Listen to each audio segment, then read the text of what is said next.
Oke, kita lanjutkan masuk ke data manipulation. Ada 4 pembahasan: string, link, data table, dan JSON. Kita mulai dari string dulu. Untuk topik yang string, ini kita bisa merujuk ke fungsi-fungsi yang ada di VB, khususnya .NET Framework, yang di dalamnya bisa memanipulasi data berupa string. Contoh misalkan trim, substring, dan split. Baik, saya contohkan. Misalkan kita punya sebuah variabel, misalkan message. Tipe datanya string saja. Kemudian di sini saya sudah menyiapkan beberapa activity. Yang pertama assign, kita perintahkan dulu untuk memasukkan sebuah string ke dalam variabel message yang sudah kita buat barusan. Kemudian kita buatkan sebuah kalimat. Misalkan ini saya beri sebuah spasi di depan. Selamat datang di Palembang misalkan. Kemudian saya tambahkan spasi lagi di belakangnya. Nah, jadi kita bisa menggunakan fungsi trim untuk menghilangkan space, baik itu di depan maupun di belakang sebuah kalimat. Saya tampilkan dulu message-nya. Saya cukup gunakan $. Kemudian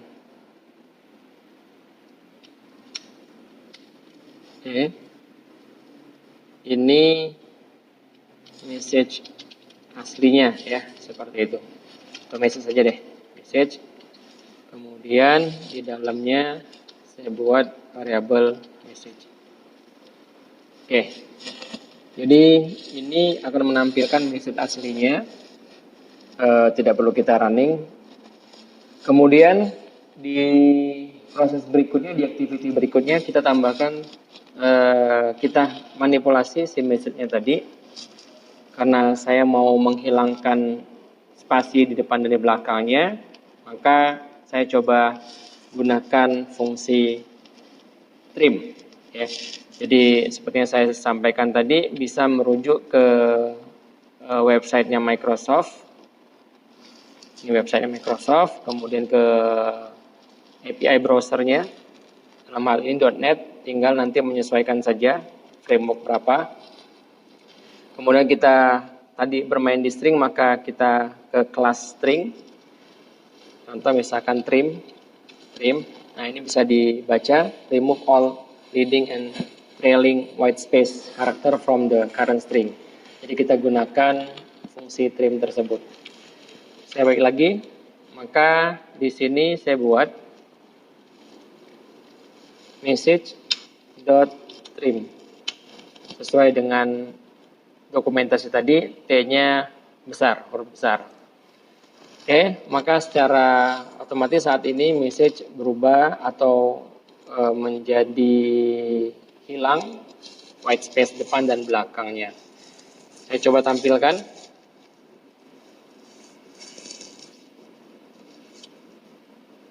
Oke, message, atau saya buat trim. Oke, kemudian saya tambahkan message. Nah, oke, berarti ini yang aslinya, kemudian yang ini adalah yang hasil trimnya. Kita coba running dulu.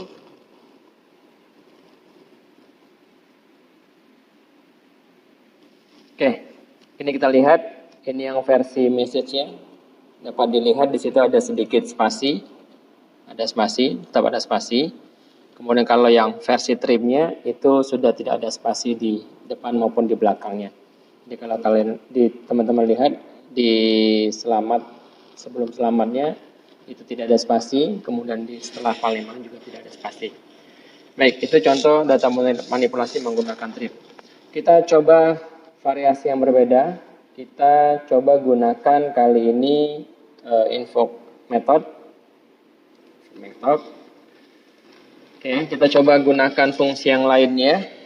Kali ini kita coba menggunakan substring.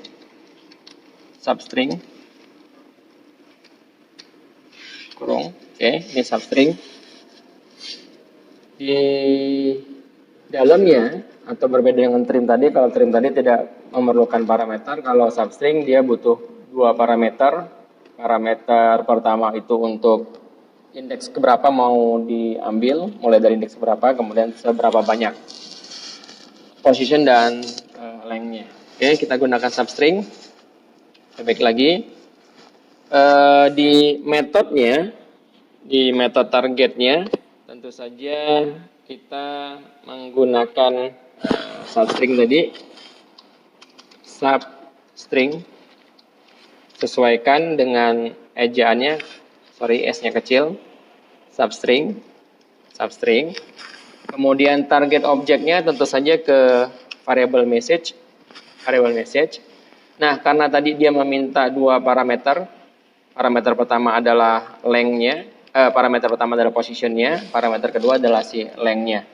Maka kita ke properti sebelah kanan. Di parameter kita masukkan dua parameter tadi. Yang pertama tetap in, kemudian value-nya kita isi di sini, misalkan saya mau mulai dari indeks ke 0. Kemudian argumen kedua atau parameter kedua saya mau ambil 10 lebarnya 10 huruf seperti itu. 10 karakter. Maka saya masukkan dua parameter tadi dengan cara di collection-nya, parameter 0 untuk position dan 10 untuk length-nya. Oke. Kemudian di result-nya boleh menggunakan variable baru, boleh juga tetap menggunakan si message tadi saja, message. Oke, selesai. Message sudah, substring sudah.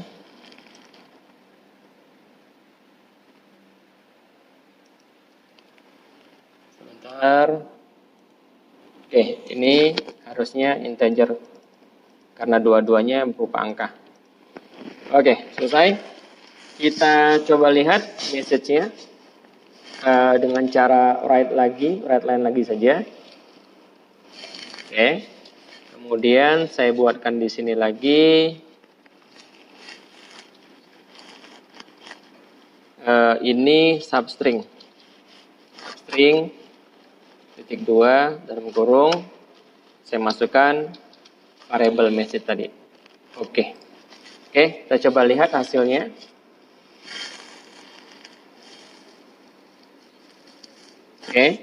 Ini yang pesan aslinya, kemudian ini yang versi trim, yang ini yang versi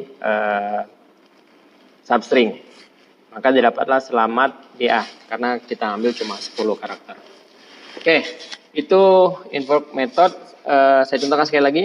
Kita coba ke method split. Method split saya boleh deh, saya taruh paling bawah. Kemudian fungsinya kita gunakan metode yang namanya method split. Jadi method split ini akan mengubah sebuah string atau sebuah kalimat menjadi array, dan setiap indeks itu ada satu kata di dalamnya. Seperti itu. Jadi kita gunakan split message-nya. Nah, ini tergantung posisi invoke method yang teman-teman letakkan. Jadi karena tadi hasil akhirnya adalah selamat DA, maka selamat itu untuk indeks ke 0 dan DA untuk indeks ke 1-nya. Invoke method split, kemudian di bagian bawahnya saya coba buat message array deh. Saya buat dulu variabel message array. Kemudian tipe datanya saya jadikan array karena hanya menyimpan string, maka akan saya buat string di sini. Nah, maka invoke metodenya untuk resultnya kita arahkan ke message array. Karena sekali lagi outputnya adalah sebuah array. Oke, berikutnya kita for each saja. For each kita lempar message tadi, message array. Kemudian kita write line hasilnya.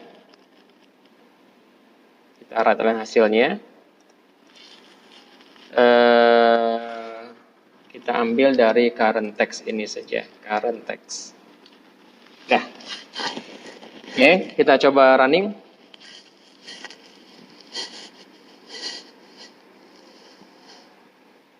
Oke, selesai.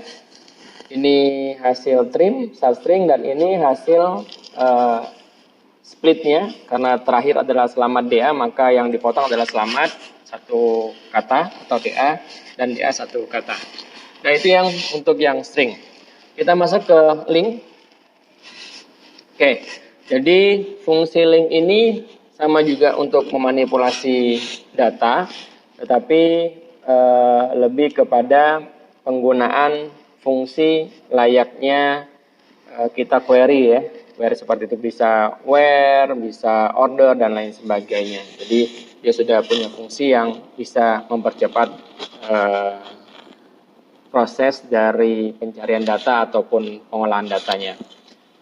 Baik, saya mulai dari sebuah variabel dulu. Saya buatkan sebuah variabel namanya fruit. Ya. Kemudian tipe datanya saya buat list dengan string. Jadi bisa dicari di browse for types. Kemudian list dalam kurung. Oke. Karena kita maunya nama-nama buahan, maka kita cari list yang untuk stringnya saja. Oke, seperti itu. Kemudian otomatis dia ada di bawah. Oke, langkah pertama inisialisasi dulu. Jadi ini saya buatkan fruit dulu. Kemudian value-nya new list of string. Jadi kita buat inisialisasinya dulu. Teman-teman boleh lakukan di assign atau boleh dilakukan di default value ini. Kemudian di bagian assign, kita coba tambahkan datanya. Karena sifatnya list, jadi cukup langsung saja menggunakan kurung kurawal, apple, 1, kemudian orange.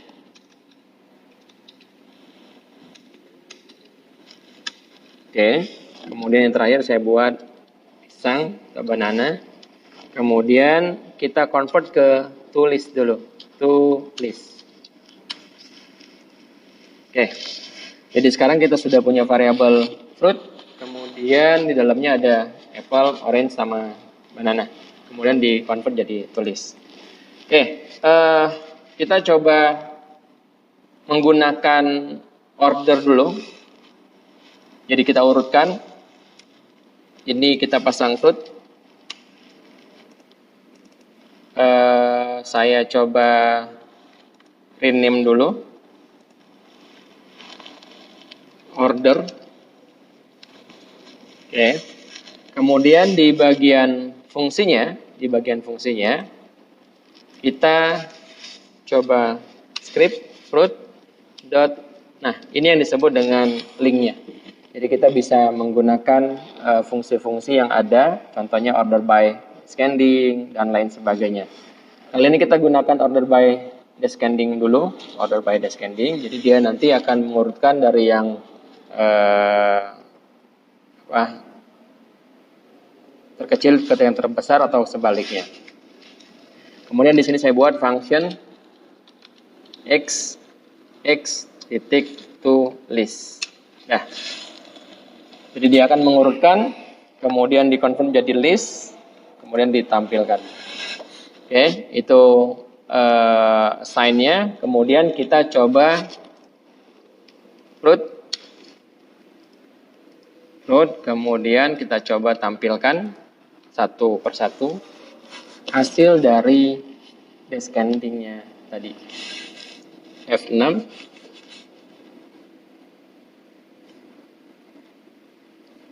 Oke, itu sudah diurutkan orange, banana, dan apple. Oke, seperti itu. Oke, kita coba fungsi yang lain.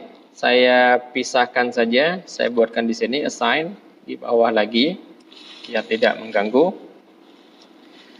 Ini tentu saja fruit lagi, fruit.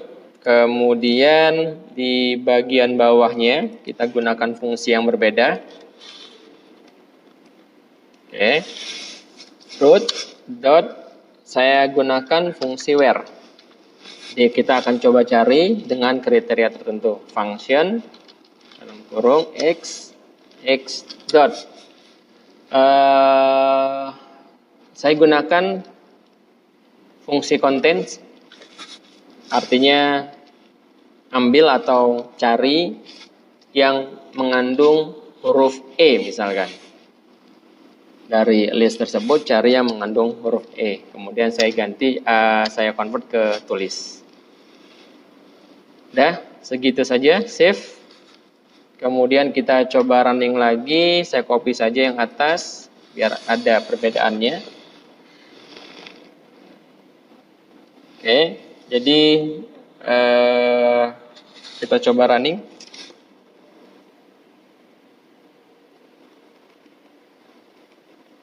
Nah, orange, banana, dan apple ini untuk yang order tadi, sementara orange, apple ini yang content of. Jadi yang mengandung huruf E itu hanya orange sama apple dulu. Jadi ini saya buat content. Oke, seperti itu. Nah, ini yang disebut dengan link, nanti bisa dikembangkan dengan fungsi yang lainnya. Berikutnya data tables. Data tables ini layaknya membangun sebuah tabel. Nanti bisa kita tambahkan row baru, kemudian kita coba tampilkan. Jadi benar-benar layaknya sebuah tabel. Activity yang digunakan adalah build data table. Dicari saja di pencarian activity. Saya contohkan build data table, kemudian di tombol ini ada data tabelnya. Oke, jadi kita akan buat sebuah tabel student. Kolom pertamanya kita beri nama name. Oke, string boleh. Oke, kolom keduanya saya kasih nama gender. Ini saya ubah jadi string saja, kemudian karakternya 1 saja karena untuk menyimpan male atau M dan female atau F, seperti itu. Oke, sudah. Kemudian yang untuk data dummy pertama yang ada teksnya ini boleh dihapus saja karena kita mau clear dulu di awal, tidak ada data sama sekali. Nanti baru kita tambahkan di activity berikutnya. Oke. Nah, kemudian di bagian variabelnya ini tadi rekonstruksi awalnya saja. Kemudian kita buatkan sebuah variabel namanya student. Kemudian tipe datanya boleh dicari data table. System.data boleh diambil. Oke. Kemudian kita sudah punya sebuah variabel student table, baru nanti dikoneksikan di bagian propertinya bahwa ini akan mengisi atau merupakan rekonstruksi data untuk variabel student. Oke. Nah, tabelnya sudah terbentuk, tapi isinya belum. Isinya bisa ditambahkan menggunakan activity add data row. Jadi tinggal dimasukkan array row-nya, dia minta array. Jadi karena tadi dua kolom, dia minta list atau array, maka saya masukkan Hasan Hidayat, M. Oke, dia minta memasukkan dalam bentuk array. Kemudian data table-nya bisa jadi nanti ada banyak data table, maka spesifik harus kita tunjuk adalah students. Oke, sudah. Kemudian kita coba tampilkan. Kita tampilkan dalam bentuk teks saja di bagian bawah. Activity yang digunakan adalah output data table as text Jadi tinggal memasukkan nama data table-nya saja, student. Oke, baru nanti dia minta output, dan outputnya ini tipenya string. Jika kita tambahkan dulu student string atau text, student text. Oke, jadi yang tadinya berupa data table kita convert ke jadi string untuk dimasukkan ke outputnya. Student text maksudnya. Text. Oke, sudah selesai. Kemudian kita coba keluarkan di sini student text. F6 kita jalankan.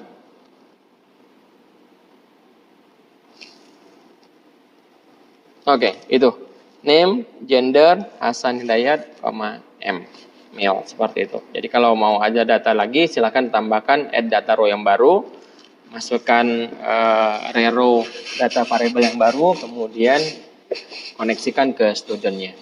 Oke, itu yang JSON. Itu yang data table maksudnya. Berikutnya yang JSON. Ini kalau kita nanti terhubung dengan sebuah variabel atau dataset JSON dalam artian bentuknya,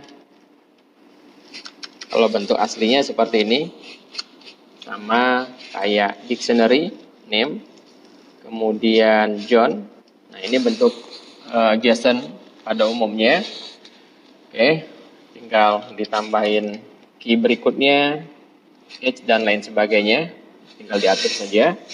Nah, karena kita mau mengkonversi ke JSON, jadi misalkan kita punya JSON, kita jadikan string dulu, sehingga di setiap karakternya atau setiap kurung kurawalnya itu terdapat kutip, karena menghindari pembacaan atau dia harus jelas bahwa ini adalah sebuah string, bukan sebuah JSON.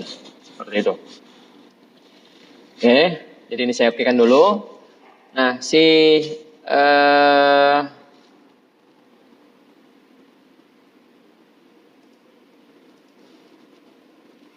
Oke. Di variabelnya kita gunakan JSON atau saya sebut student text dulu atau string. Oke. Jadi yang variabel yang kita punya, value yang kita punya tadi, kita masukkan ke student string dulu. Oke. Nah, setelah selesai, maka string ini bisa kita convert ke ke JSON maksudnya. Ke JSON dengan menggunakan activity JSON deserialize JSON yang bawah ya, deserialize JSON. Ini membutuhkan dependensi baru. Kita tunggu dulu dependensi baru. Oke. Kalau kita lihat di propertinya, di projectnya itu ada penambahan web API.activities. Ya, jadi ini membutuhkan dependencies yang baru. Oke, JSON string yang kita buat tadi, student string, kita masukkan ke sini. Kemudian di sebelah kanan, di propertinya, dia minta JSON objeknya. Nah, maka di sini kita buatkan sebuah JSON objeknya, student JSON misalkan, student JSON. Kemudian tipe datanya kita cari dulu link.json.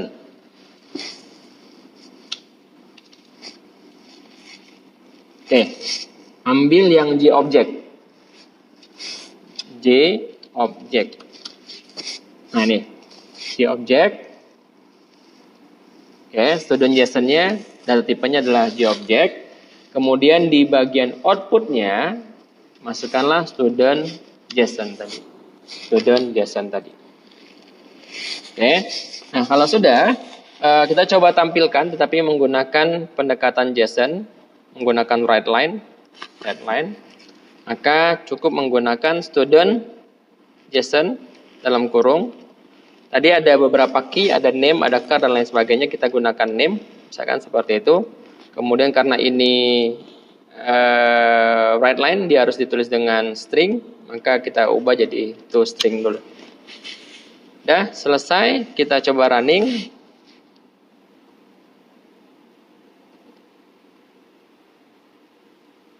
Oke, dapat John. Dapat John karena tadi tersimpan di John. Jadi tinggal diubah key-nya menjadi H misalkan, maka yang keluar adalah angka 31 tapi sudah dikonvert jadi string. Seperti itu. Baik, saya akhiri materi kali ini. Assalamualaikum warahmatullahi wabarakatuh.